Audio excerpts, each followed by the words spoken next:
দেখো আমাদের সবার ঘরে এরকম ব্রেড আনি আমরা, তাও সবাই খাইও না একসাথে, একবারে সবগুলো খাই না। তো আমরা কী করে রাখি, এরকম গার্ডার দিয়ে রেখে দিই। কিন্তু এটা গার্ডার দিয়ে রাখার মতন জিনিস না, গার্ডার দিয়ে রাখবে না।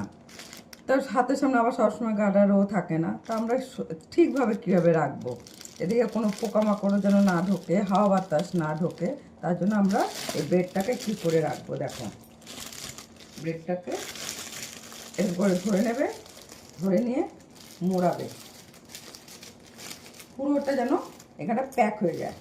ঠিক আছে, হলো যেন মাঝখানে একটু হাত দেবে, দিয়ে এই যে এইটা এইভাবে রেখে দেবে।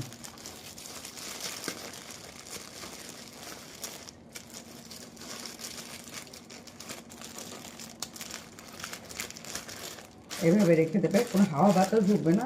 যদি মনে করো এইভাবে রেখে দেবে, বা যদি বড় করো ডাব্বার মধ্যে, টিফিন বাটির মধ্যে রেখে দেবে, এভাবে রাখবে। ব্রেডটাও নষ্ট হবে না, হাওয়া বাতাস ঢুকবে না, ফাঙ্গাস ধরবে না, কিচ্ছু হবে না।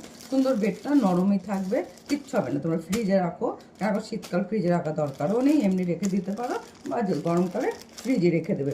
যদি একটা কৌটোর মধ্যে বা টিফিন বাটির মধ্যে রাখো তাহলে আরোই ভালো। আমি বলবো তোমরা এইভাবে ব্রেডটা রেখে দেবে। তো আমার ভিডিওটা কেমন লাগলো একটু কমেন্ট বক্সে এসে কমেন্ট করে জানিয়ে যাবে। ধন্যবাদ।